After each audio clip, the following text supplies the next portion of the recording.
Island of the Blue Dolphins, Chapter 20. I gathered 2 more canoe loads of abalones. Soon after that, mostly the sweet red ones, which I cleaned and carried to the house along the south part of the fence where the sun shone most of the day. I built long shelves out of branches and put the meat up to dry. Again, we're just so impressed with her ingenuity. Abalones are larger than your hand and twice as thick when fresh. But they shrink small in the sun, so you have to dry many. In the old days on the island, there were children to keep away the gulls, which would rather feast on abalones than anything else. In one morning, if the meat was left unguarded, they would fly off with a month's harvest. Oh, wouldn't that be a shame? At first, whenever I went to the spring or to the beach, I left Rontu behind to chase them off. But he did not like this and howled all the time I was gone. Finally, I tied strings to some of the abalone shells and hung them from poles. The insides, you remember my abalone shells in the science room, the insides are bright. The insides of the shells are very bright, and they catch the sun and they turn when they turn one way or the other in the wind. After that, I had little trouble with the gulls. A lot of people will do that in their fruit trees. They will hang things that will shimmer in the breeze, and they'll turn, and the birds will be afraid to roost on the tree and try to eat the fruit. I also caught small fish in a net I had made and hung them up to dry for winter light. Remember, we already talked about those little fish. Grunion, I believe, is what they are. With meat drying on the shelves and the shells flashing and turning in the wind and the strings of fish hanging on the fence, the yard looked as if a whole village were living there on the headland instead of just Rontu and me. Every morning after I had gathered food for winter, we went out on the sea. At the end of summer, I would gather roots and seeds to store. Boy, what a good girl. I'll tell you, she is a hard worker. She takes good care of herself and of her dog. But now there was nothing that needed to be done. We went many places those first days of summer, to the beach where the sea elephants lived, to Black Cave, which was even larger than the first cave we found, and to Tall Rock where the cormorants roosted. Tall Rock was more than a league from the island and was black and shimmering because it was covered with cormorants. I killed 10 of the birds the first time we went there, and I skinned and fleshed them and put them out to dry, for someday I wanted to make myself a skirt of cormorant feathers. That was actually very pretty. If you had the skirt of cormorant feathers, you were very fancy. Black Cave was on the south coast of the island, near the place where the canoes were stored. In front of the cave was a high ledge of rock surrounded by deep kelp beds, and I would have paddled by it if I had not seen a sea hawk fly out. The sun was in the west, and I had a long way to go to reach home, but I was curious about the hawk and the place he lived in.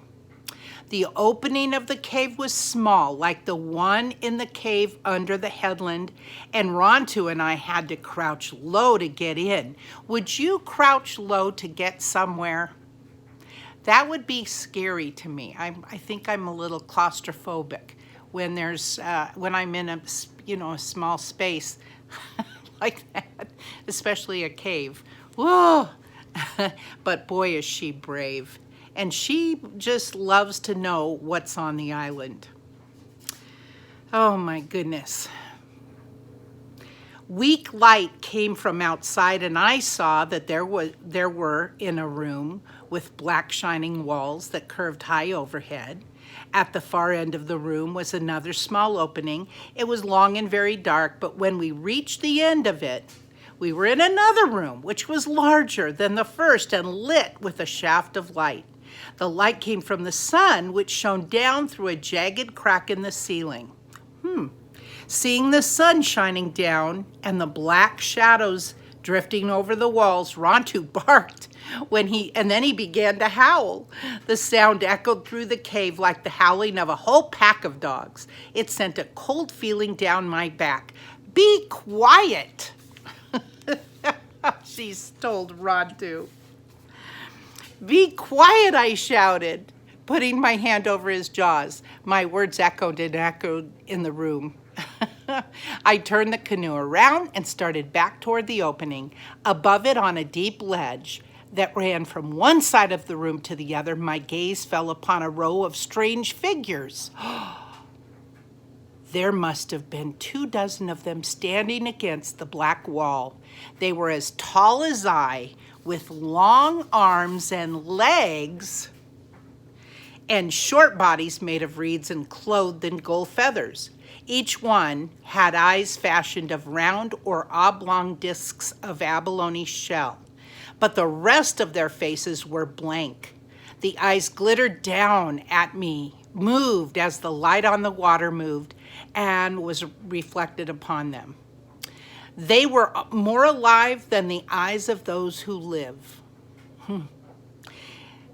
So at least we know that these things are not alive. But boy, that scared me for a minute. How about you? In the middle of the group was a seated figure, a skeleton. It sat leaning against the wall with its knees drawn up, and in its fingers, which were raised to its mouth, a flute of pelican bone. There were other things there on the ledge, in the shadows among the standing figures, but having drifted far back in the room, I again paddled toward the opening. I had forgotten that the tide was coming in. To my great surprise, the opening had narrowed. It was now too small for me to get through. We would have to stay there in the room until the tide went out, which was when dawn would come. So she has to stay overnight with these interesting figures that have been fashioned by predecessors of she and her tribe. Would you like to do that? Because I'm sure at night it's going to be pitch dark. The only light that comes in is from the sun. I don't know if I'd like that. You'd have to be very brave. I'm glad she has Rontu with her.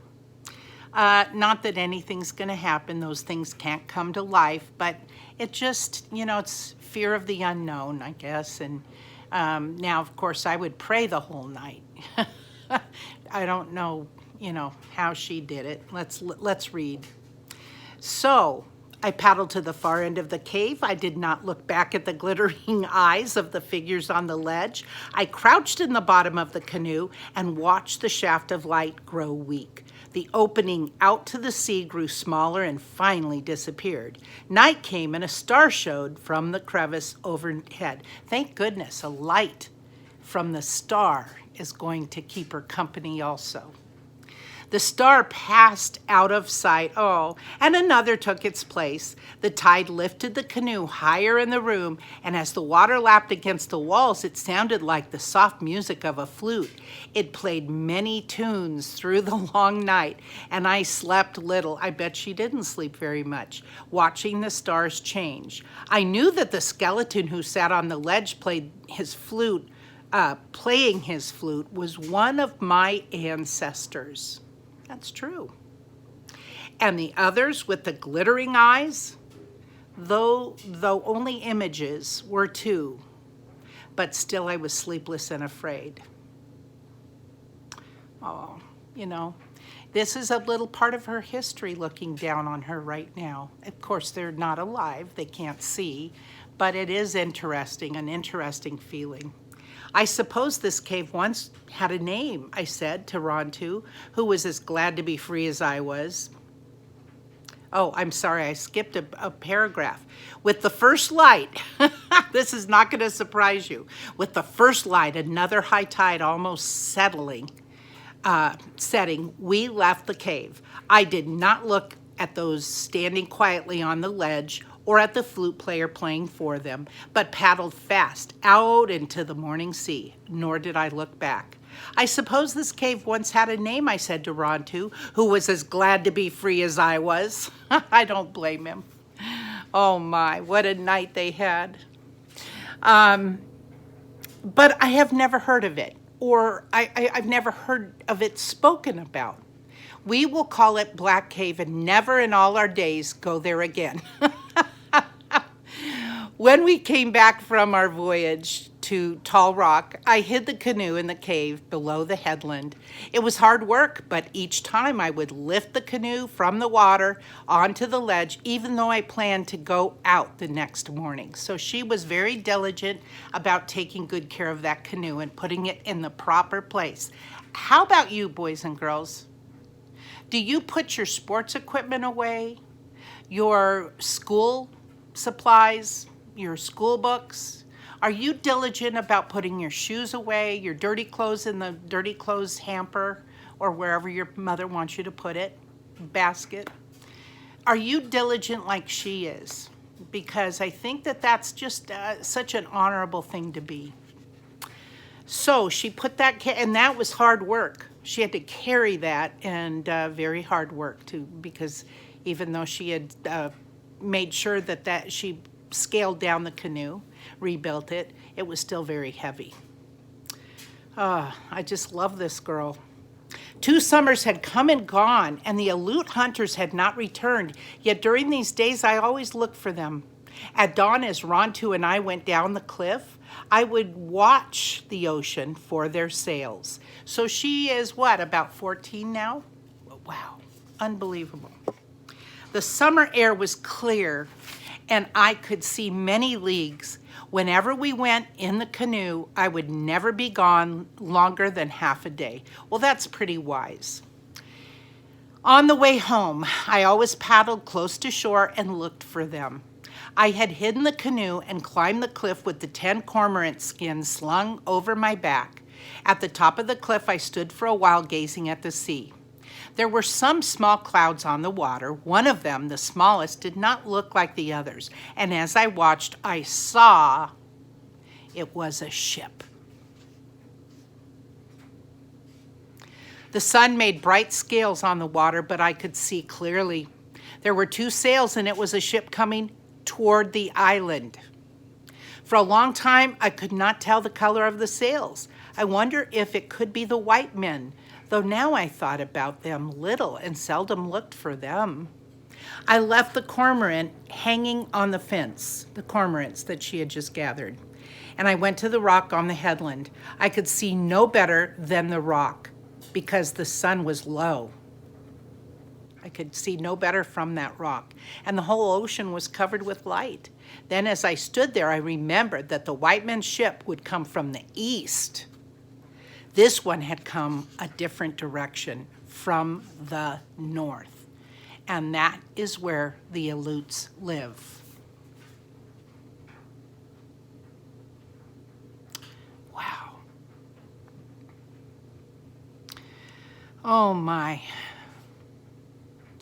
I still was not sure that it belonged to the Aleuts, but I decided to pack the things that I would take to the cave in the ravine, because she's got to go there.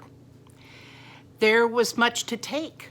My 2 birds, the skirt I had made, the stone utensils, my beads, earrings, cormorant feathers, all of my baskets and weapons. The abalones were not yet dry, so I would have to leave them.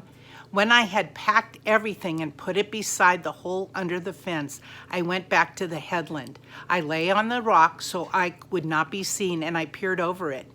I would take those abalone. That's a dead giveaway that somebody's there drying abalone, unless she lets the birds eat them. I don't know.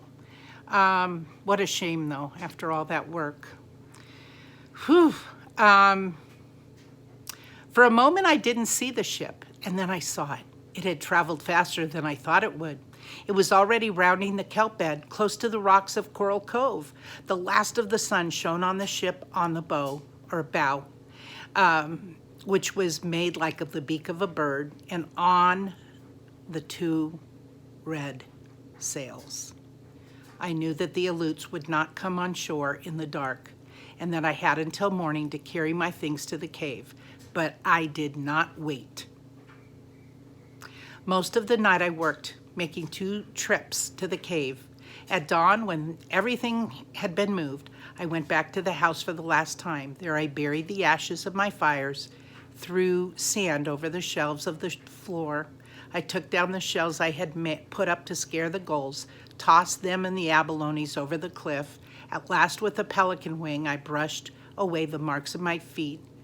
When I had finished, it looked as though no one had lived there for a long time. Well, she's very wise. She's got to get rid of all the evidence. But now the sun was up, and I climbed onto the rock. The ship lay an anchor on the cove. Canoes were bringing goods to the shore. And some were out in the kelp beds beginning to hunt for otter. That's always a sad thing, isn't it? Those poor little otter. There was a fire on the shore, and beside it a girl. She was cooking something, and I could see the fire shining on her hair. I did not stay long on the headland. Always, in the past, I had gone to the ravine by a different way, so as not to wear a trail. This time I went off toward the west, along the cliff, and then doubled back through the brush, being careful to leave no tracks. Rontu's prints did not matter because the Aleuts knew there were dogs on the island. The cave was very dark, and I had trouble getting Rontu to go into the small opening. Only after I had crawled in and out several times would he follow me. I closed the opening with stones, and since I was tired, I lay down and slept all day. I slept until I could see the stars shining between the cracks in the rocks. Well, we've got another situation that we have to see how she deals with. Island of the Blue Dolphins, Chapter 20 by Scott Odell.